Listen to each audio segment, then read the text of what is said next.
जय हो भक्तों, बालाजी शरण चैनल में आप सभी का अभिनंदन करती हूँ। आज श्री सप्तशती जी का पाठ हमारा तीसरा अध्याय हो रहा है। भक्तों, आपका कौन सा अध्याय चल रहा है आप लोग ज़रूर बताइएगा। बाबा कृपा से अच्छा लगेगा। माता रानी की कृपा सब संसार पे और जन जन पे बनी रहे। आप सभी को जय माता दी, जय बालाजी, जय श्री राम।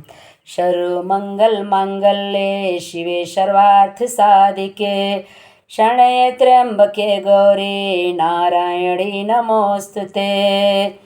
या देवी सर्वभूतेषु मातृरूपेण संस्थिता नमस्तस्यै नमस्तस्यै नमस्तस्यै नमो नमः। बोलो श्री जगदम्बा भवानी की जय, बोलो श्री काली महारानी की जय, बोलो श्री नवे दुर्गा महारानी की जय। तो भक्तों, तीसरा अध्याय शुरू करते हैं। प्रसन्नता पूर्वक माँ जी को हम लोग अपना जीवन भक्ति समर्पण करते हैं।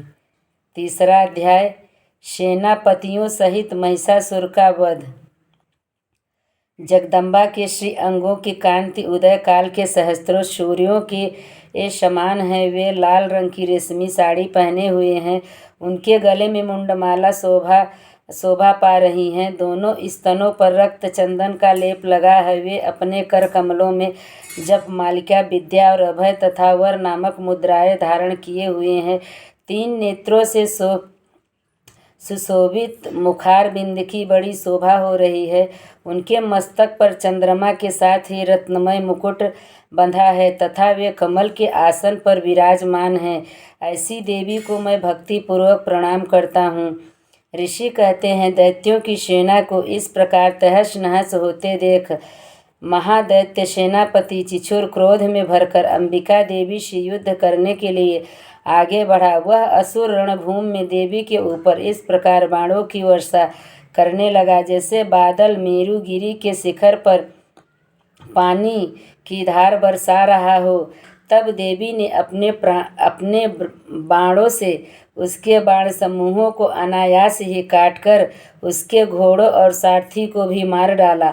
साथ ही उसके धनुष तथा अत्यंत ऊंची ध्वजा को भी तत्काल काट गिराया। धनुष कट जाने पर उसके अंगों को अपने बाणों से बीध डाला। धनुष, रथ, घोड़े और सारथी के नष्ट हो जाने पर वह असुर ढाल और तलवार लेकर देवी की ओर दौड़ा। उसने तीखी धार वाली तलवार से सिंह के मस्तक पर चोट करके देवी की बाईं भुजा में बड़े वेग से प्रहार किया। राजन, देवी की बाह पर पहुँचते ही वह तलवार टूट गई। फिर तो क्रोध से लाल आंखें करके उस राक्षस ने शूल हाथ में लिया और उसे उस महादैत्य ने भगवती भद्रकाली के ऊपर चलाया। वह शूल आकाश से गिरते हुए सूर्य मंडल की भांति अपने तेज से प्रज्वलित हो उठा। बोलो श्री जगदम्बा भवानी की जय, बोलो श्री काली महारानी की जय। उस शूल को अपनी ओर आते देख देवी ने भी शूल का प्रहार किया। उससे राक्षस के शूल के सैकड़ों टुकड़े हो गए। साथ ही महादैत्य चिछुर की भी धज्जियां उड़ गई। वह प्राणों से हाथ धो बैठा। महिषासुर के सेनापति उस महापराक्रमी चिछुर के मारे जाने पर देवताओं को पीड़ा देने वाला चामर हाथी पर चढ़कर आया। उसने भी देवी के ऊपर शक्ति का प्रहार किया, किंतु जगदम्बा ने उसे अपने हुंकार से ही आहत एवं निष्प्रभ करके तत्काल पृथ्वी पर गिरा दिया। शक्ति टूट कर गिरी हुई देख चामर को बड़ा क्रोध हुआ। अब उसने शूल चलाया, किंतु देवी ने उसे भी अपने बाणों द्वारा काट डाला। इतने में ही देवी का सिंह उछल कर हाथी के मस्तक पर चढ़ बैठा और उस दैत्य के साथ खूब जोर लगाकर बाहु युद्ध करने लगा। वे दोनों लड़ते लड़ते हाथी से पृथ्वी पर आ गए और अत्यंत क्रोध में भरकर एक दूसरे पर बड़े भयंकर प्रहार करते हुए लड़ने लगे। तदंतर सिंह बड़े वेग से आकाश की ओर उछला और उधर से गिरते समय उसने पंजों की मार से चामर का सिर धड़ से अलग कर दिया। इसी प्रकार उदग्र भी शिला और वृक्ष आदि की मार खाकर रणभूमि में देवी के हाथ से मारा गया तथा कराल भी दांतों, मुक्कों और थप्पड़ों की चोट से धराशायी हो गया। क्रोध में भरी हुई देवी ने गदा की चोट से उद्धत का कचूमर निकाल डाला। भिंदपाल से वास्कलकों तथा बाणों से ताम्र और अंधक को मौत के घाट उतार दिया। 3 नेत्रों वाली परमेश्वरी ने त्रिशूल से उग्राशय, उग्रवीर तथा महाहनु नामक दैत्य को मार डाला। तलवार की चोट से बिडाल के मस्तक को धड़ से काट गिरा। दुर्धर और दुर्मुख इन दोनों को भी अपने बाणों से यमलोक भेज दिया। बोलो श्री जगदम्बा भवानी की जय। सर्व मंगल मांगल्ये शिवे सर्वार्थ साधिके शरण्ये त्र्यंबके गौरी नारायणी नमोस्तुते। इस प्रकार अपनी सेना का संहार होता देख महिषासुर ने भैंसे का रूप धारण करके देवी के गणों को त्रास देना आरंभ किया। किन्हीं को थूथुन से मारकर, किन्हीं के ऊपर खुरों का प्रहार करके, किन्हीं को पूंछ से चोट पहुंचाकर, कुछ को सींगों से विदीर्ण करके, कुछ गणों को वेग से, किन्हीं को सिंहनाद से, कुछ को चक्कर देकर और कितनों को निःश्वास व वायु के झोंके से धराशायी कर दिया। इस प्रकार गणों की सेना को गिराकर वह असुर महादेवी के सिंह को मारने के लिए झपटा। इससे जगदम्बा को बड़ा क्रोध हुआ। उधर महापराक्रमी महिषासुर भी क्रोध में भरकर धरती को खुरों से खोदने लगा तथा अपने सींगों से ऊंचे ऊंचे पर्वत को उठाकर फेंकने और गर्जने लगा। उसके वेग से चक्कर देने के कारण पृथ्वी क्षुब्ध होकर फटने लगी। उसकी पूंछ से टकराकर समुद्र सब ओर से धरती को डुबोने लगा। हिलते हुए सींगों के आघात से विदीर्ण होकर बादलों के टुकड़े टुकड़े हो गए।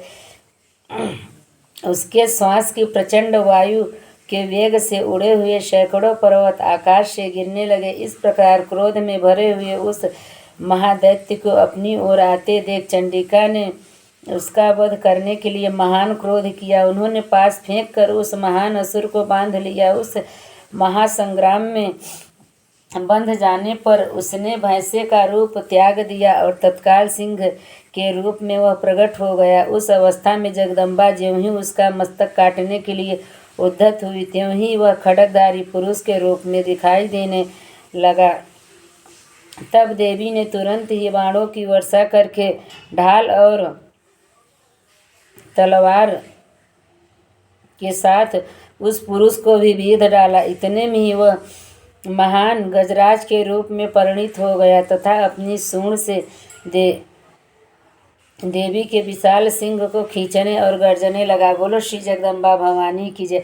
सर्व मंगल मांगल्ये शिवे सर्वार्थ साधिके शरण्ये त्र्यंबके गौरी नारायणी नमोस्तुते।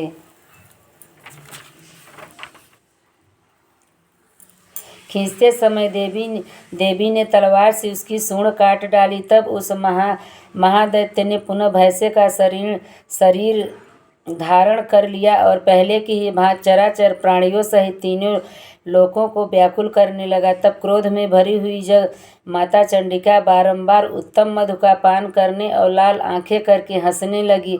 उधर वह बल और पराक्रम के मद से उन्मत्त हुआ राक्षस गर्जने लगा और अपने सींगों से चंडी के ऊपर पर्वतों को फेंकने लगा। उस समय देवी अपने बाणों के समूहों से उसके फेंके हुए पर्वत को चूर्ण करती हुई बोली। बोलते समय उनका मुख मधु के मद से लाल हो रहा था और वाणी लड़खड़ा रही थी। देवी ने कहा, ओ मूढ़, मैं जब तक मधु पीती हूँ तब तक तू क्षण भर के लिए खूब गर्ज ले।